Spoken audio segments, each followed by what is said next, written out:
What the hell? Sorry, carrying too many books. Oh. This isn't your usual research? Oh, yes. Reading history hasn't been much fun lately, so I thought I'd try writing some fiction. Oh, so what are you gonna write? I thought I'd try my hand at gothic fiction. Not surprised? Spooky mansions with haunted residents, I love it. But I need to think about what kind of hero I want and what kind of villain I want. Just model your villain after a random Republican. You can't go wrong. It would be one way to create a sympathetic villain. Republicans are not sympathetic villains. Remember, to Republicans, we are the villains. If we are ever to bridge the political divide, we are going to have to sympathize with one another.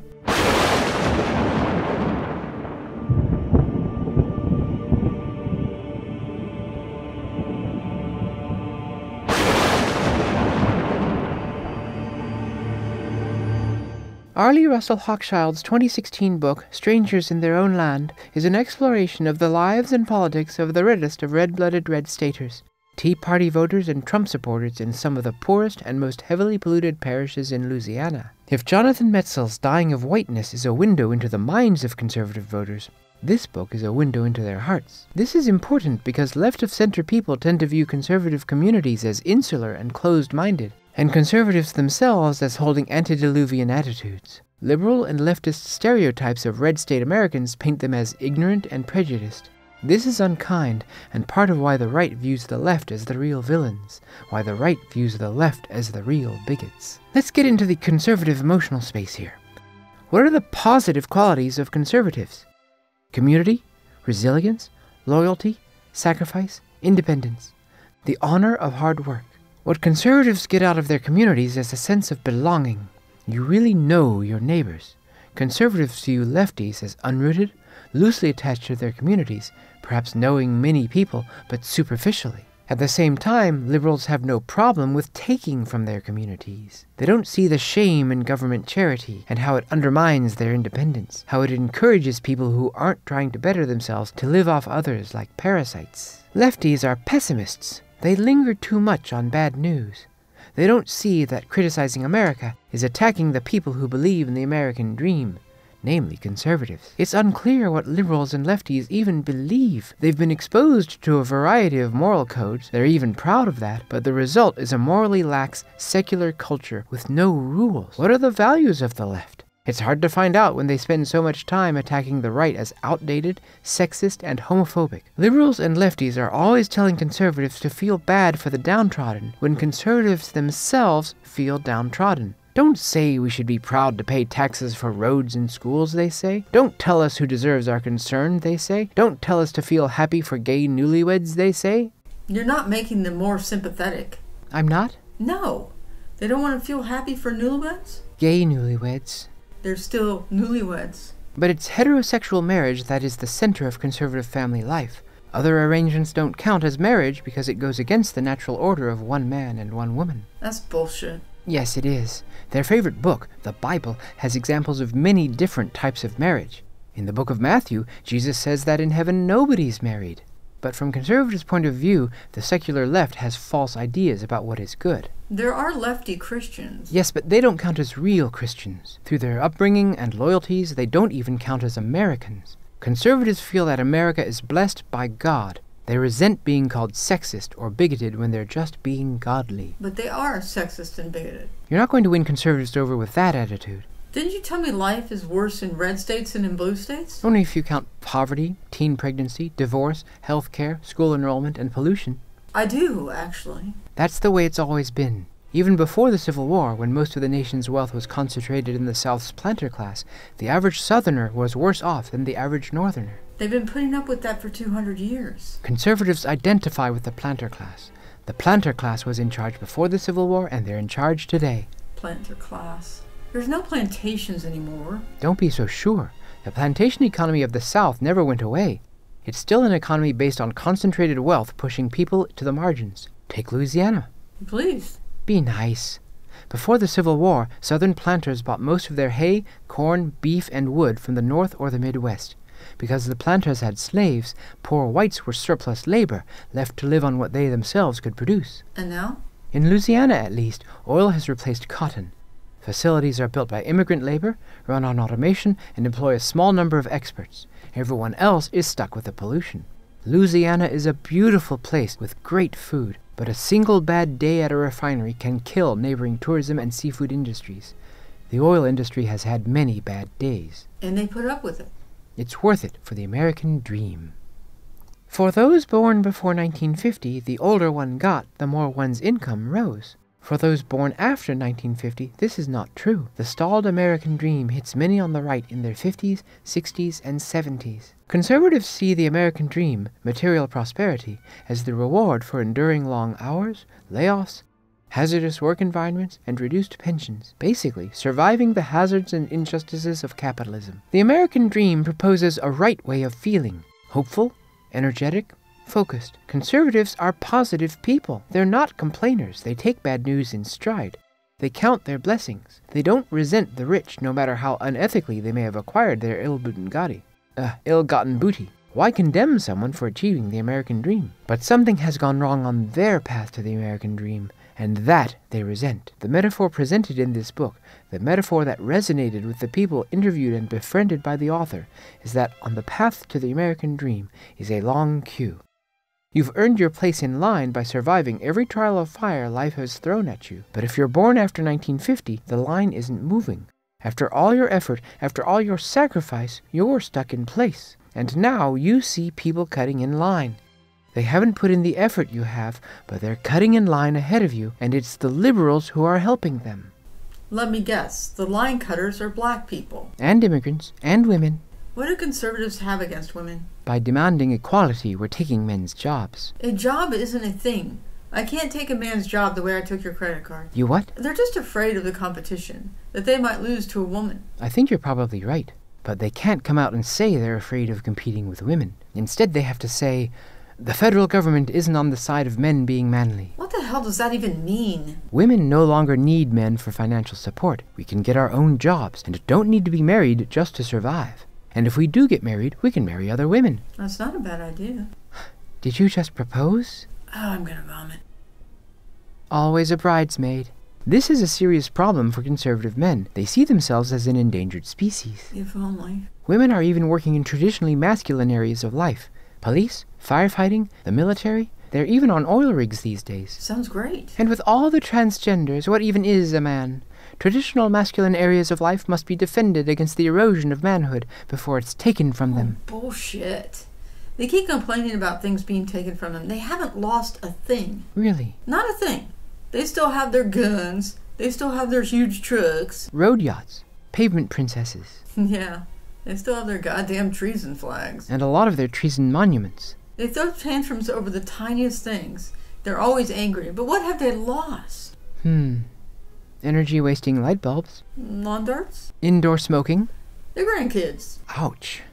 Anyway, as conservatives see it, Washington is aligned with the moochers and looters and line cutters. Conservatives believe that some people are just destined to be at the back of the line.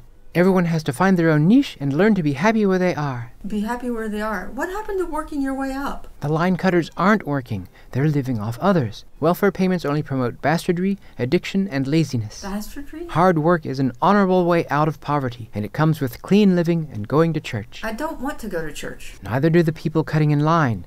Conservatives resent those who mock their Christian morality. I'm not immoral for wanting my tax money to prevent a lot of unnecessary suffering. But conservatives see that as having big government live our lives for us. Government regulation means we don't get a say in how we live.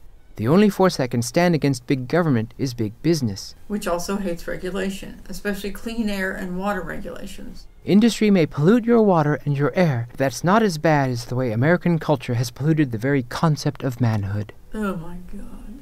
One of Hochschild's friends remarks that the government may have been fine during JFK's day, but it's gone rogue, corrupt, malicious.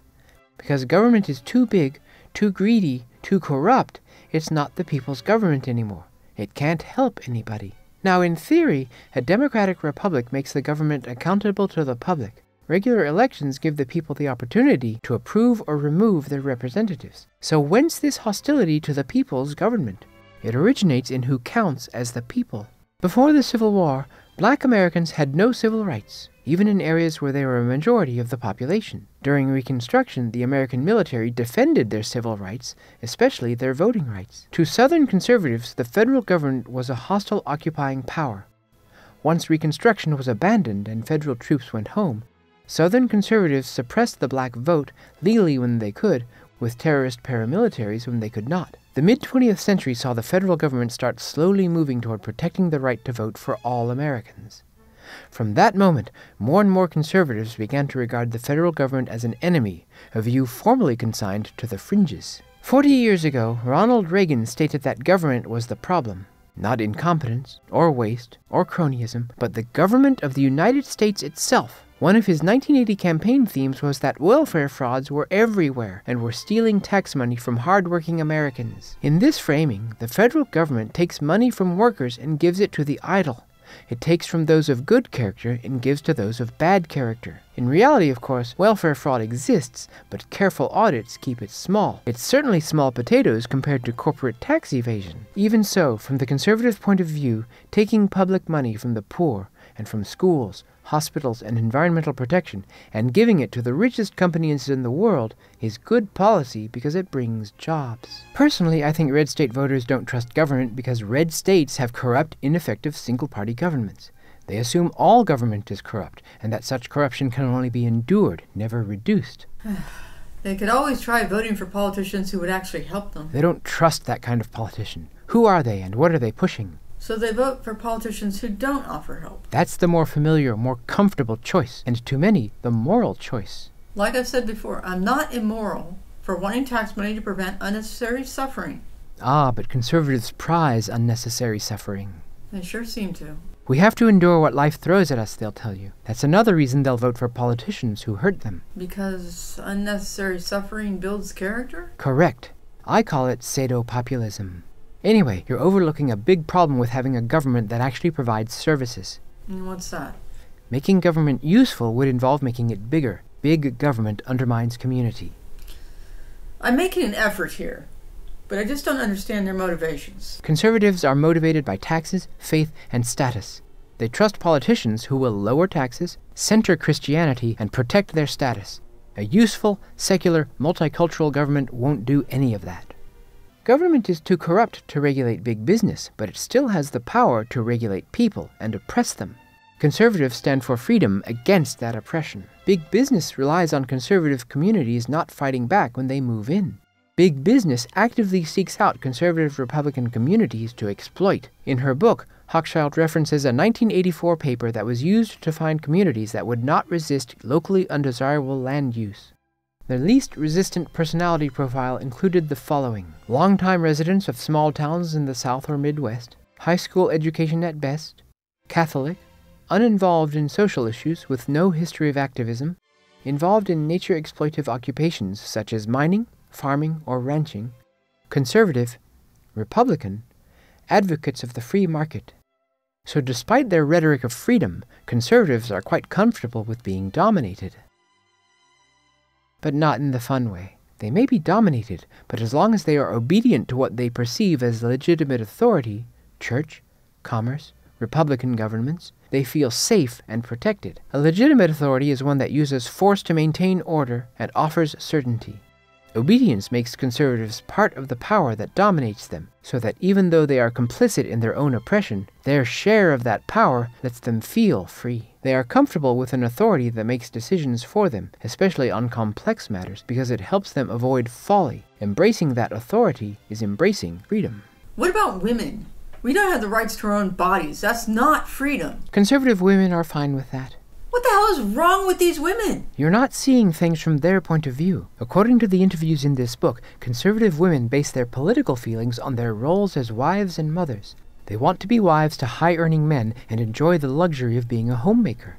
Hey, I'd like to stay home and be a homemaker too. Judging from your room, you wouldn't be good at it. That's slander. I've seen heaps of clothes and books and things I can't identify in your room. I'm good at making heaps. It's how I organize. Anyway, you're also overlooking the centrality of faith for conservatives, especially conservative women. Please don't tell me they like being submissive to men. Those who wait on the Lord will mount up on wings like eagles. When everything's right, things will happen. What? When the stars are right? What is this, Call of Cthulhu? Wives should subordinate their wishes to those of their husbands. One reward is that they get to stay home with their children. Is that really a reward, though? Oh, hush. What I'm saying is that a good Christian wife won't keep wishing for the next step toward the American dream. She'll give up wanting what others have. The Lord will put you where you are meant to be. And when there are setbacks, don't fight it. Jesus will reward you. I don't think he's going to reward them. Jesus didn't hang out with cruel people. He preferred to give comfort to victims of cruelty. This, I think, is a problem with conservatives getting their morality from without. Without what? I mean, Republicans do not seem to have an internal moral compass. Rather than take the time to learn how to be good people, they have someone tell them what is good and what is bad. At church? Or from Fox News.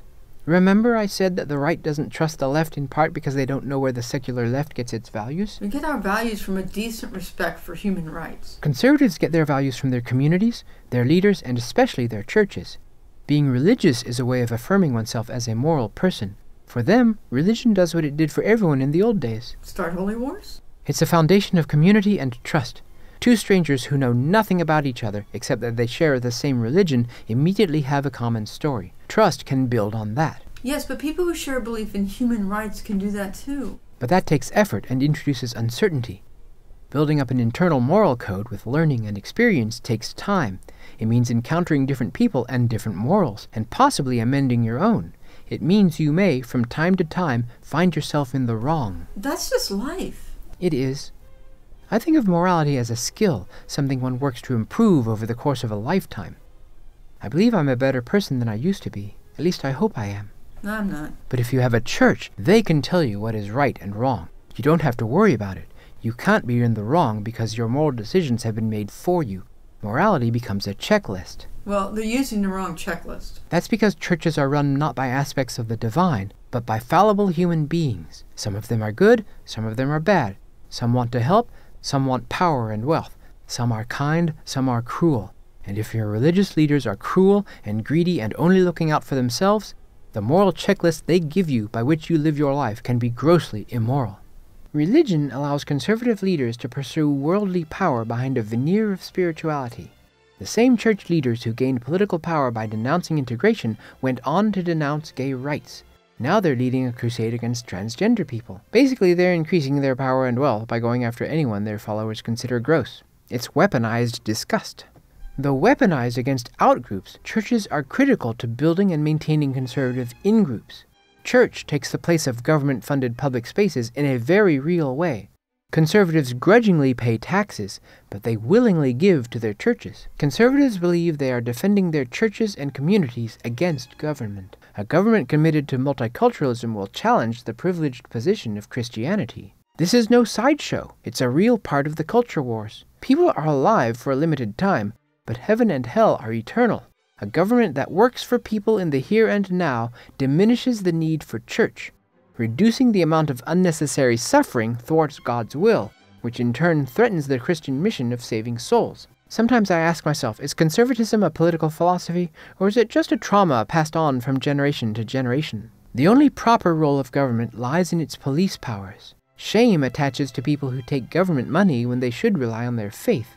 Faith gives conservatives the strength to endure what they cannot change. The police defend one's property, Fox News defends one's pride, and God takes care of the rest. In that way, everything that matters is protected. This protection is a real concern. Conservatives don't want to lose what they have, to see it given away. And no, I'm not talking about industry taking away their clean air and water. I think that's a pretty big deal. Anti-pollution regulation will cost jobs and bring in more government. Government will use those regulations as an excuse to expand. If one has to choose between the environment and the American dream, the dream always wins. So the road to the American dream goes through a toxic waste dump. Conservatives are loyal to capitalism and will accept capitalist predation in the spirit of self-sacrifice.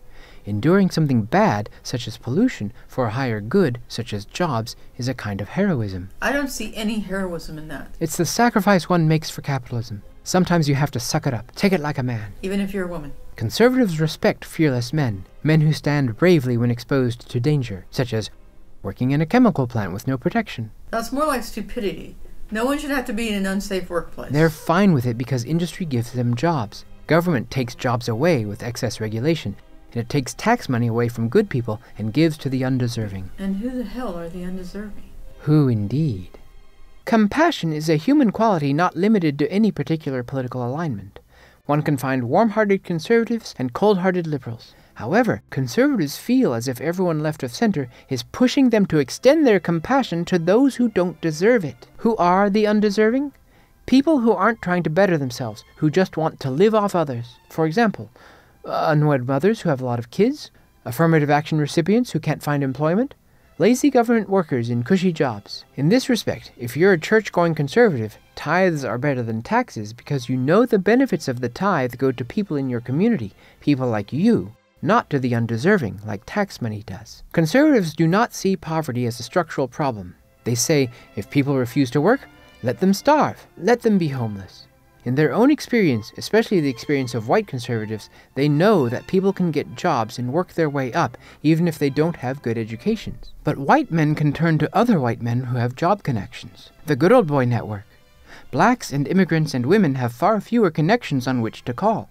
But that's a manifestation of structural racism and sexism, something else conservatives do not see. Conservatives are good to each other, they're God-fearing Christians, and they don't need outsiders coming to their communities and telling them they're doing it wrong. Republicans do not see themselves and their way of life as deserving of criticism. They do not see poverty as a problem. They do not see racism as a problem. You could just call them the Nazi Party. Southern conservatives in particular have had to endure attacks on their way of life since the antebellum days. Before the Civil War, abolitionists were moralizers, backed by the federal government, who scolded Southerners for building an immoral society. It was immoral. They enslaved people. Then in the 60s, it was Northerners and the federal government pushing integration that told Southern conservatives their way of life was immoral. Segregation and Jim Crow were immoral. Right now, conservatives are backing effort to gut women's health care, challenge marriage equality, and eliminate transgender people, and once again, liberals are calling them immoral. They are. Someone has to call them out on their immorality.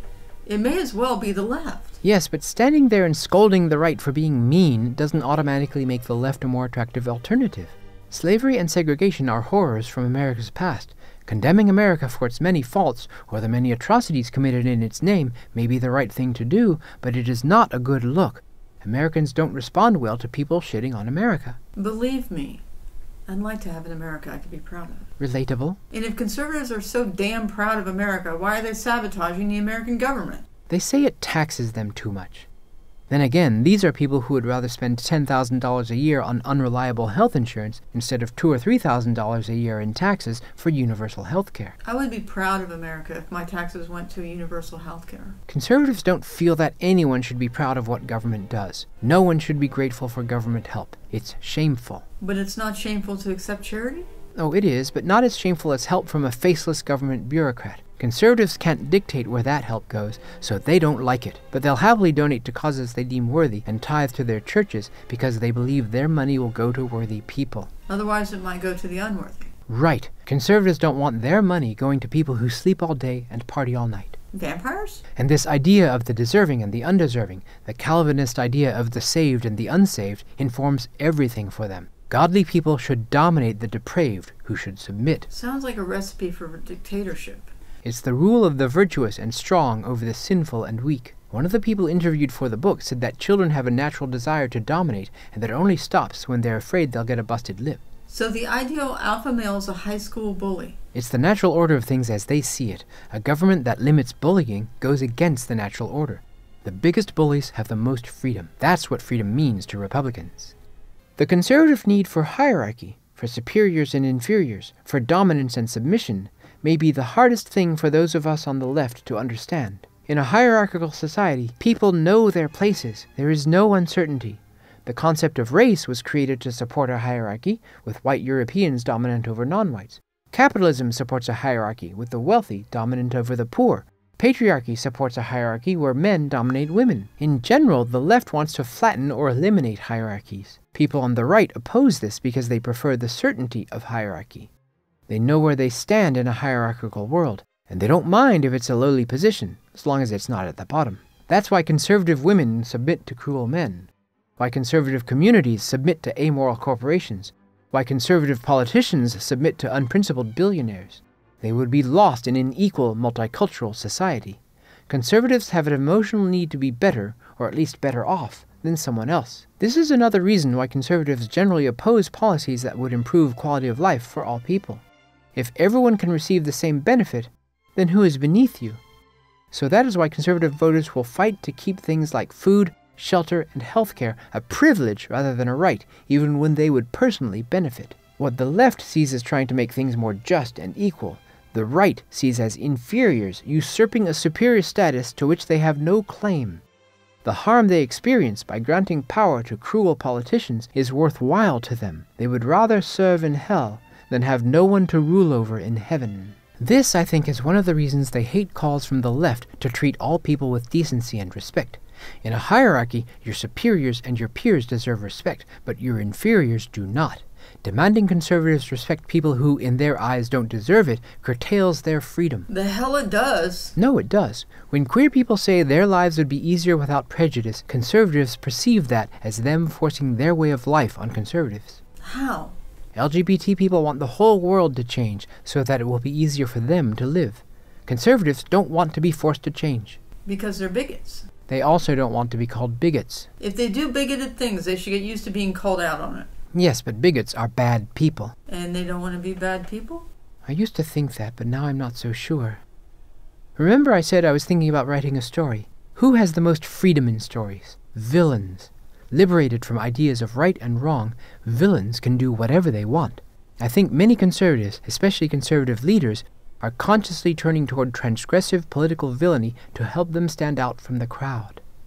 The modern Republican brand is a rejection of modern ideas of virtue. Basic decency is denounced as wokeism. Helping people is virtue signaling. Striving for justice is suspect. What are the top priorities of Republican elected officials? We can tell from the consequences of the policies they enact. Cut wages, increase the maternal mortality rate, increase the rate of teen suicides, undermine democracy. The Republican Party as a whole has embraced villainy as its brand. Lest you think this is an exaggeration, consider that in April 2023, the American Conservative magazine, published an article singing the praises of Vlad the Impaler and his repressive rule of Romania. The turn against democracy has come about because Republican policies are unpopular with a majority of voters. They can't change their policies because those are fundamental to the Republican Party.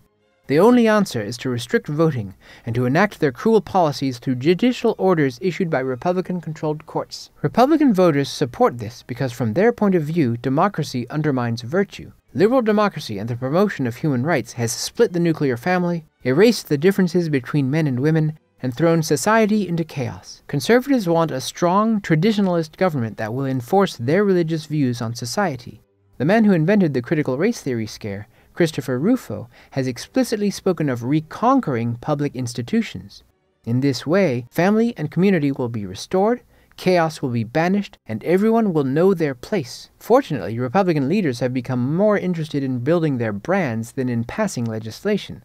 To get attention, Marjorie Taylor Greene dressed up like a cartoon villain and yelled at the president during the State of the Union address, but she has never authored any significant legislation. Even so, there are enough competent villains within the GOP to make life worse for everyone. From the conservative point of view, activists who are trying to improve the world are just self-serving virtue signalers. Conservatives say you have to put up with things the way they are. And because they benefit from the way things are, conservatives intend to enforce the status quo by any means necessary. Put up with things the way they are? No way. Attempting to change things only invites chaos. They're the ones creating the chaos. They spread lies and conspiracy bullshit. Disinformation serves a couple of purposes. Stirring each other up? For one, the lies they spread mobilize them against the existing order, which they want to bring down because it fails to accord them the respect they feel they deserve, and instead gives respect to those who don't deserve it. And you want to empathize with them. Well, red state conservatives are right to be angry at the world. Red state governments are corrupted by corporations working to ensure that working people always get the short end of the stick. In Louisiana, oil refineries have contaminated a beautiful state, and thousands of rural Trump voters have lost their homes. Then why don't they blame the corporations for a change? Because that would be blaming capitalism and blaming the American dream. Oh, God. Yes, and ultimately blaming God, who created America and capitalism. So they displace that blame onto other people, immigrants, blacks, women, and so on. Actually, fixing the problems that plague them requires remaking their world and possibly themselves. Rather than face that kind of uncertainty, they remain complicit in their own oppression as long as there's someone they can in turn oppress. That's why I can't sympathize with them. You're wasting your time trying to reach them. Yes, I am. So why are you trying so hard to understand such awful people? Because I know from experience that some can change their minds. Not through well-reasoned arguments backed by data. Conservative feelings don't care about your facts. It works by planting a seed of doubt and letting it grow. A lot of people will get hurt while we wait for those seeds to grow. That's true, and in any case, persuasion will only change a handful of minds at best. But we have to make room for those who aren't woke, but can be awakened. Those people can be a bridge into those closed communities. Until they're cast out as heretics. All the same, it's important to understand what conservatives want. They want a hierarchical society in which everyone is assigned a place and remains there. We want an egalitarian society in which people are free to make their own place in the world. These views are fundamentally incompatible. There can be no compromise. So what do you suggest we do? We defeat them. Alright, so let's fucking go. Strangers in Their Own Land shows what's in the hearts of Republican voters, and it's not pretty. They vote Republican because Republicans give them what they want. Centrists won't win them over by appealing to their economic interests. Leftists won't win them over by appealing to their class interests. This proletariat likes their chains and intend to keep them, if for no other reason than to ensnare others in them. Across the world, conservatives have held on to power by presenting people with simple, familiar narratives. In the United States, it's the myth of meritocracy, that anyone can achieve the American dream. The right's response to globalization, the response to falling behind as the world's wealth is concentrated in fewer and fewer hands, is to circle the wagons around family and church, and bend the knee to the wealthy to get them to bring jobs. Jobs get you in line for the American dream. The left has to offer a better narrative about America. Our response to globalization and automation is to nurture new business through infrastructure and schools, and fight back against capitalism's worst abuses. Conservatives reject this because it involves government doing more things, and challenges their view of capitalism as something sacred. The left's vision for the country is not a line queuing for the American dream, but a public square with art and schools and clinics, and no one is waiting in line. People can find what they're good at in life and not have to worry about the basics like food, clothing, shelter, health, and education. Conservatives will never accept such a vision, since it would involve taxing their rich leaders whom they idolize and serve. But it might be popular with the average American, and conservatives certainly don't do themselves any favors when they go in front of normal people and scream about how making lives better is some kind of socialist satanic plot. I don't know where conservatives get this weird idea that the left is in league with the devil. But it's a belief they have to maintain in order to fight against those of us who want a better world.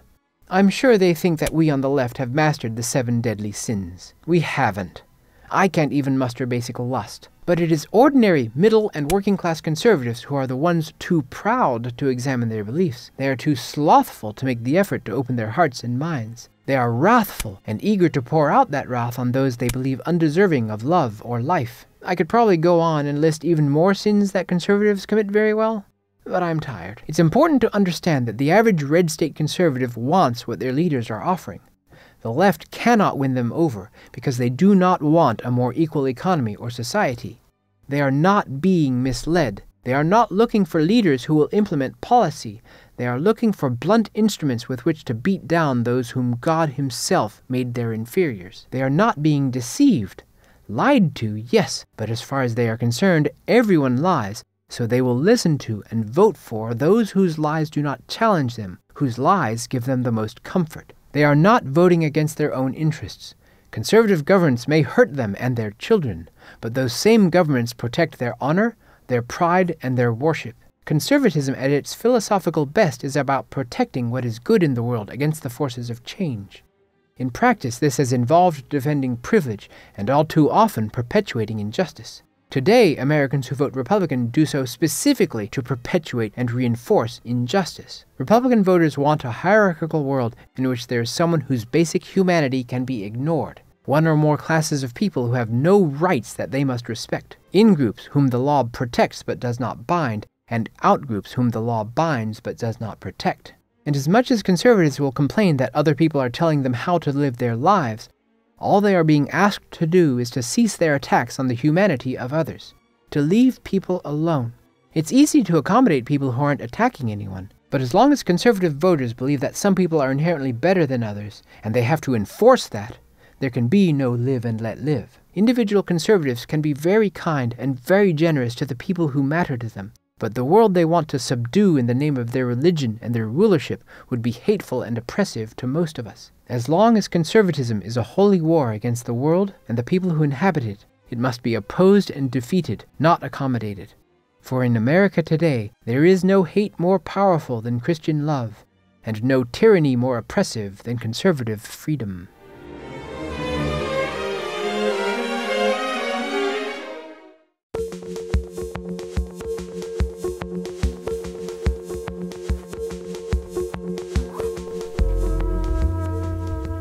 What's going on? Well, since growing flowers turned out to be such a bad idea, I thought arranging flowers might be a better hobby. Oh, I get it. Instead of killing the flowers slowly through negligence, you'll just kill them right away. And arrange their pretty corpses, yes. You're a very creepy woman.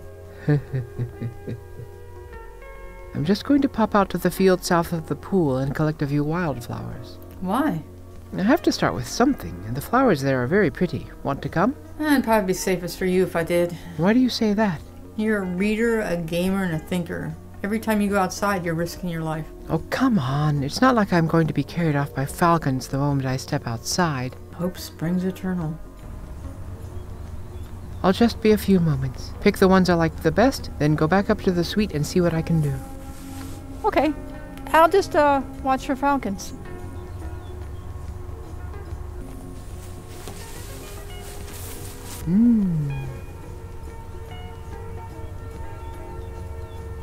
Oh, pretty.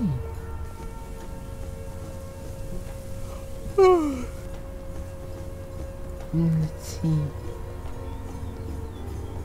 Oh, this one's covered in bees. Ah, I'm covered in bees. Ah, no. Take the flowers. Leave me alone. Leave me alone. Ah, no. Leave me alone. No, go. Ah, no. She'll be fine. I've had the dream again. At first I thought Dr. Farwell was to blame, but she professed innocence. So let me tell you about it and see what you think.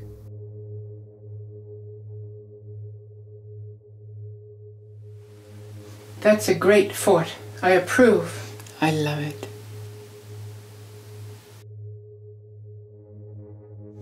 It's good to be grateful, and it's important to observe the spark of beauty in humans. Wait, you have ham? I want ham.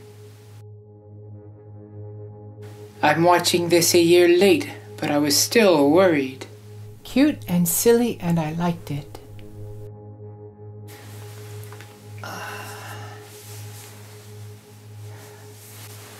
That intro seems familiar. The artistry and script quality are top-notch. So now I don't have to read the report? Bonk! Nicely done. Maybe next year we'll learn more about the Blanchard incident.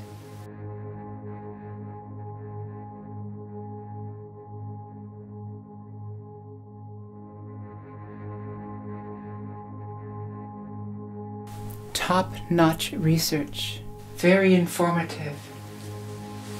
I feel there isn't enough discussion on the extremely narrow and limited standards of what is beautiful and attractive. Nicely done. That's it? That's it. It was very surreal. Sub-surreal? I wanted to say surreal, but my mouth wanted to say subliminal. Maybe there was something subliminal in it. Oh, what a dream. I'm not sure that it even counts as a dream. I was definitely asleep, and each of those women were... They were what? familiar. Maybe it means something. It means you should stop eating spicy food. I haven't been eating spicy food. Then maybe you should start. I forget how it works with you. I hate to sound superstitious, but it feels like an omen. That's the landline. Must be Doug.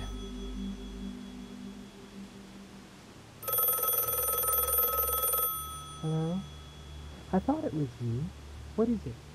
Sound... Is that sure? Yes, I know. Years, yes, since the hurricane. But what will we do? I suppose it's a good consolation prize, but what a loss. 100 years.